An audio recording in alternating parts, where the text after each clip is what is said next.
Every purchase you made last month is sitting in a database right now, and at least 12 companies you have never heard of are bidding on the right to use that information against you, not to serve you, not to help you, to predict what you will do next, and to make sure that what you do next puts money in their pocket, not yours.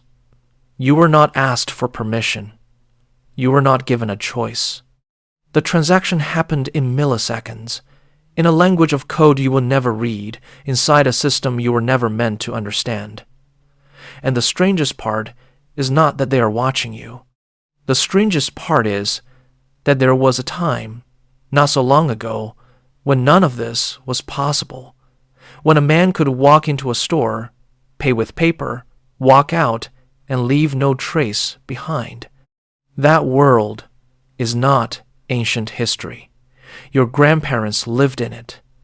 And tonight, we are going to ask a question that almost nobody in the financial world wants you to ask. What if the most dangerous thing you can do with your money is not lose it, but let it be seen? Let me set the scene, because the scene matters more than the statistics. It is a Tuesday morning. A woman, let us call her Maria, is sitting at her kitchen table in a small apartment. She is 31 years old. She works as a dental hygienist. She makes enough to cover rent, groceries, her car payment, and not much else. Maria is not rich. She is not poor. She is in that invisible middle where most people live. The zone where every dollar has a job and there are never quite enough of them. Maria picks up her phone and opens her banking app. She checks her balance. $412 until Friday. She puts the phone down. She drinks her coffee. She does not realize that in the 6 seconds it took her to open that app, check that number, and close it, a cascade of data points was generated that will follow her for years. Her location was logged. The time she checked her balance was recorded. Her spending pattern from the last 90 days was updated in a behavioral model that a financial technology company sells to lenders, insurers, and marketers. The fact that she checked her balance on a Tuesday morning, 4 days before payday, has been categorized. It tells the algorithm something about her. It tells the algorithm she might be anxious about money. And anxious people are profitable people. Maria does not know this. Maria thinks she was just checking her balance. But in the architecture of modern finance, there is no such thing as just checking your balance. Every interaction is a confession. Every tap on a screen is a data point. Every data point is a commodity. And every commodity has a buyer. Maria is not a customer. Maria is a product. She has been a product since the first time she signed up for a free financial app and clicked agree without reading the 47 pages of terms and conditions that gave a corporation the legal right to watch her, catalog her, and sell her behavioral patterns to the highest bidder. And Maria is not alone. You are Maria. I am Maria. Everyone reading this who has a bank account, a loyalty card, a streaming subscription, or a phone in their pocket is Maria. The only people who are not Maria are the people who built this system, and they do not use it. They opted out a long time ago. Here's the part that should make your skin crawl. This did not happen by accident. The surveillance economy was not invented by some rogue hacker in a basement. It was designed, funded, and scaled by the most powerful financial institutions in the world, with the full cooperation of governments and technology companies. And the blueprints for the system are much older than you think. To understand how we got here, we need to go back, way back, to a time when money itself was anonymous, when transactions were private by default, and when the idea of a corporation knowing what you bought for dinner last Thursday would have been considered not just invasive, but insane. Go back to 1930. America is deep in the Great Depression. Banks are collapsing. Trust in the financial system is at rock bottom. Millions of people have lost their savings because the banks they trusted turned out to be reckless, corrupt, or both. And in this wreckage, something interesting happens. People stop trusting banks. Not just emotionally, practically. They pull their money out. They stuff cash in mattresses. They hide bills in coffee cans buried in the backyard.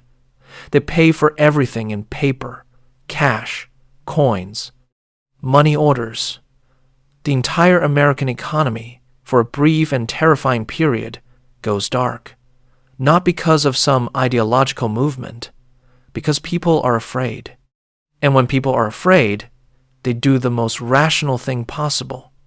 They go invisible. Now, this is a problem for the people who run the system. Because when money is invisible, it cannot be tracked. When money cannot be tracked, it cannot be taxed efficiently. When it cannot be taxed efficiently, it cannot be controlled. And when it cannot be controlled, the people at the top of the financial food chain lose their most powerful tool, not money itself, information about money. The people who run banks, who run governments, who run the machinery of commerce, they figured out something in the 1930s that most ordinary people still do not understand. The money is not the prize. The information about the money is the prize. If I know what you earn, what you spend, what you owe, and what you fear, I do not need to steal from you. I can guide you. I can nudge you. I can put the right offer in front of you at the exact right moment, and you will hand me your money voluntarily, with a smile, thinking it was your idea. But in 1930, with cash stuffed in mattresses and transactions happening in private, that information did not exist. The system was blind. And a blind system cannot feed. So the architects started building the eyes. It began slowly, innocently, even. The Social Security Act of 1935 gave every working American a number, not for surveillance, they said, for benefits, for retirement, for your protection. And that was partly true. But it was also the first time in American history that the financial identity of every citizen was captured in a single centralized system. One number, tied to your name, tied to your earnings, tied to your employer, tied to your life. That number did not just give you access to a safety net. It gave the system access to you. Then came the war, and after the war came the boom. The 1950s in America were an explosion of prosperity, consumption, and something else that most history books gloss over: financial visibility. The post-war economy was built on credit, not just credit in the abstract sense, credit as a physical system of documentation, verification, and reporting. Before the war, if you wanted to borrow money, you walked into a local bank. The banker knew you. He knew your family. He knew whether you paid your debts. The decision was personal, subjective, and completely private. After the war, the volume of lending exploded beyond anything a single banker could manage. Millions of returning soldiers buying homes, buying cars, starting businesses, all at the same time. The system needed a way to evaluate credit worthiness at scale. And so, in the late 1950s and into the 1960s, the credit bureau was born, not as a public service, as a private business. Companies began collecting financial data on individuals, compiling it into files, and selling those files to lenders. Your payment history, your debts, your defaults, your address, all of it gathered without your knowledge, stored in filing cabinets, and sold to anyone willing to pay. For the first time in human history, a private company was building a financial dossier on ordinary citizens and profiting from it. And the people in those files had no idea the files existed. They had no right to see them. They had no right to correct them. They had no right to opt out. You were in the system whether you liked it or not. Your financial life was no longer yours. It belonged to whoever was willing to buy it. Picture a filing room in some anonymous office building in the late 1950s. Rows and rows of metal cabinets stretching back into fluorescent-lit darkness. Inside each cabinet, folders. Inside each folder, a person's entire financial history reduced to numbers on paper. A clerk in a short-sleeved shirt pulls a file, copies the relevant data onto a form, and mails it to a bank 2 states away. The bank uses that information to decide whether a stranger deserves a loan. The stranger never knows the file exists, never knows the clerk exists, never knows that his financial fate was decided in a room he will never see by people he will never meet using information he never agreed to share. Now fast forward to 1958. A man walks into a restaurant, sits down, and realizes he has forgotten his wallet. This is the story, possibly exaggerated, that the founders of the Diners Club card like to tell. And from that moment of embarrassment came the first widely adopted charge card. A piece of cardboard, not plastic, that allowed a person to pay for a meal without cash. It seemed like a convenience. But it was something far more significant. It was the first tool that turned an anonymous transaction into a recorded one. When you paid with cash, the restaurant knew you ate there. Nobody else did. When you paid with a charge card, a third party now had a record of where you were, when you were there, what you ordered, and how much you spent. That record did not disappear after dinner. It was filed, it was stored, and eventually it was analyzed. The genius of the charge card was not that it replaced cash, it was that it made surveillance feel like a privilege. You were not being watched. You were being trusted. You were not giving up privacy. You were gaining access. The psychology was perfect. It was the same playbook that Edward Bernays had been running for decades, selling an idea wrapped in aspiration. Carry this card and you are someone. Use cash and you are nobody. The message was never stated that bluntly, of course. It did not need to be. The aspiration did the work on its own. And within a decade, millions of Americans were voluntarily handing over their transaction histories to corporations in exchange for the feeling of belonging to a club. They thought they were buying convenience. They were selling themselves. By the 1970s, the financial surveillance infrastructure was firmly in place. Credit bureaus had files on millions of Americans. Credit cards were generating transaction data on a scale unimaginable 20 years earlier. And the government, through tax records, social security numbers, and banking regulations, had access to more financial information about its citizens than any government in history. But there was still a gap, a crucial gap. The system could see what you did with your money. It could see where you spent it, but it could not see inside your head. It could not predict what you would do next.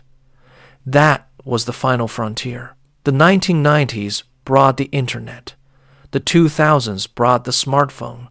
And together, they did something that no credit bureau, no government database, and no charge card company had ever been able to do. They captured behavior, not just transactions, behavior, what you searched for at midnight when you could not sleep, what articles you read about money, what products you looked at but did not buy, how long you hesitated before clicking purchase, whether you checked your bank balance in the morning or at night. Every single one of these micro behaviors was captured, cataloged, and fed into models that could predict your financial decisions before you made them. This is the system Maria lives in. This is the system you live in. Your behavior is the raw material. Your data is the product. And your future actions are what is being sold. Companies do not just want to know what you did. They want to know what you will do. And they are willing to pay enormous sums for that prediction because a predicted consumer is a controlled consumer. If I know you are anxious about money, I can sell you a high-interest loan disguised as a lifeline. If I know you are comparing yourself to your peers, I can show you an ad for a luxury item at the exact moment your self-esteem is lowest. If I know you always make impulse purchases between 9 and 11 at night, I can serve you a targeted offer at 9:15 and watch the money flow. None of this is illegal. All of it is profitable. And the machinery that makes it possible is invisible to the people it feeds on. There is an industry built for this purpose alone. They are called data brokers. Most people have never heard the term. Data brokers do not advertise. They do not have storefronts. They operate in the shadows, buying raw data from banks, card companies, retailers, apps, and social media platforms, then processing that data into behavioral profiles that they sell to anyone willing to pay. Lenders, insurance companies, employers, landlords. The profiles do not just know your credit score. They know your grocery habits. They know your travel patterns. They know whether you buy generic or name brand medicine. They know if you have been searching for information about divorce lawyers or bankruptcy attorneys. And they package all of this into categories like financially stressed, or impulse buyer, or prime target. You have a profile. I have a profile. And that profile is being used to make decisions about your life that you are never told about. The interest rate you were offered on your last loan. The insurance premium you were charged last quarter. Whether a landlord approved your rental application or sent you a polite rejection, these decisions feel personal. They feel like judgments made by human beings who reviewed your situation carefully. They are not. They are made by algorithms trained on your data you never agreed to provide, for purposes you were never told about, by companies whose names you would not recognize if you saw them printed on a building. And here is the part that connects the surveillance machine to your wallet. The tracking does not just observe your financial behavior. It shapes it. Every piece of data collected about you is used to build a more effective trap. The ads get sharper. The offers get more precisely timed. The emotional triggers get more finely tuned. You are not being tracked so that companies can understand you. You are being tracked so that companies can manipulate you. Now think about what happens when you walk into a store and pay with cash. The store knows what you bought, but nobody else does. No card network, no bank record, no data broker, no behavioral profile update, no targeted ads, no manipulation pipeline. The transaction begins and ends in that store. It leaves no trace. It feeds no machine. Cash is not just a payment method. Cash is a firewall. And this is the secret that the financial industry does not want you to understand. The shift away from cash is not about convenience. It is about control. Every time you hear someone say cash is dead, or we are moving toward a cashless society, understand that this narrative was cultivated and funded by the very institutions that profit from tracking every dollar you spend. The real profit is not in the processing fee. The real profit is in the data, your data. Go back to Maria. Imagine she pays for everything in cash for 1 month. She goes to the bank on Friday, withdraws what she needs, and uses paper money for groceries, gas, and everything else. The algorithms go blind. Her behavioral profile stops updating. The targeted ads lose their precision. The data brokers have nothing new to sell. For that 1 month, Maria is invisible. And in a system designed to profit from watching her, invisibility is the most radical act of resistance she can perform. This is not a fantasy. This is arithmetic. If your data is worth money, then withholding your data costs them money. Every cash transaction is a small act of financial sabotage against a system that needs your information to function. You do not need to go off the grid. You just need to understand that every time you choose paper over plastic, every time you decline the loyalty card, every time you say no to the app that wants your location, you are taking something back, something that was taken from you without your permission. I'm not going to pretend that going fully analog is easy.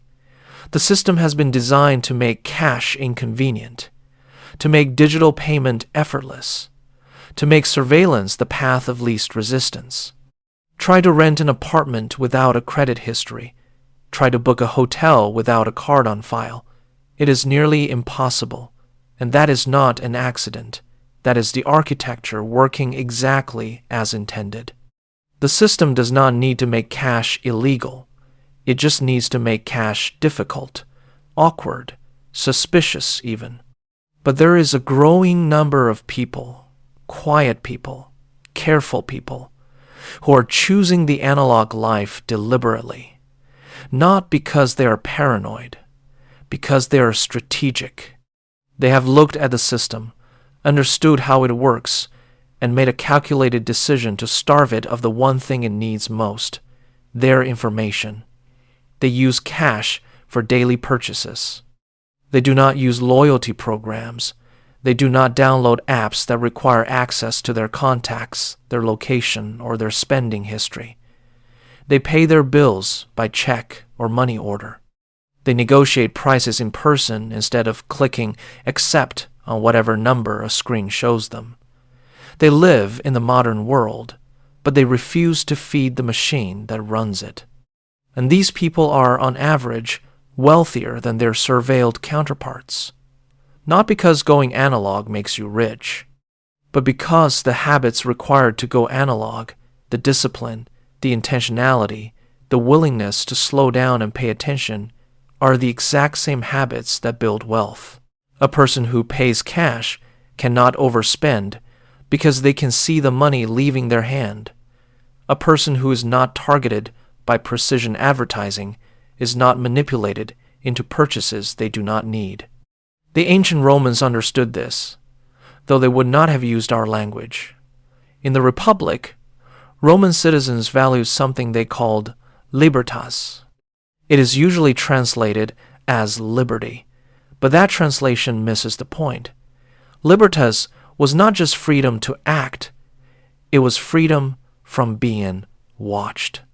A free Roman citizen could walk through the forum, conduct his business, and leave no record of his movements.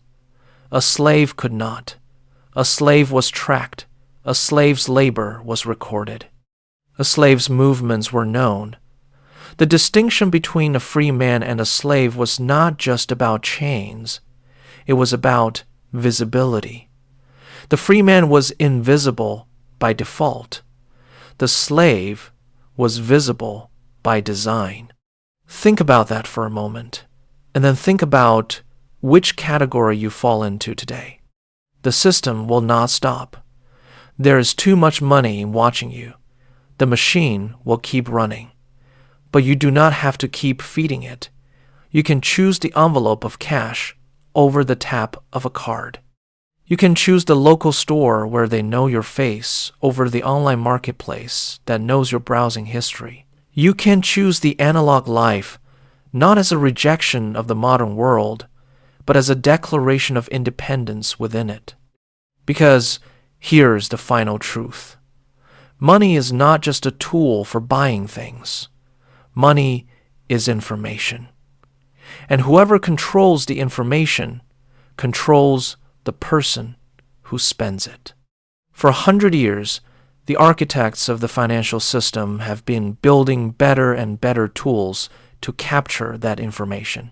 From social security numbers to credit bureaus, from charge cards to data brokers, from loyalty programs to behavioral algorithms, the trajectory has always pointed in one direction, toward total visibility, toward a world where no transaction is private, no purchase is anonymous, and no financial decision is truly free. And the people who opt out, the ones who pay in cash, who guard their data, who refuse to be profiled, they are not living in the past, they are living in the future. A future where the most valuable financial asset is not a stock portfolio or a real estate holding. It is the ability to move through the world without leaving a trail for someone else to follow. The analog life is not a step backward. It is the ultimate act of financial self-defense. And in a world that profits from knowing everything about you, the most powerful thing you can own is your own silence.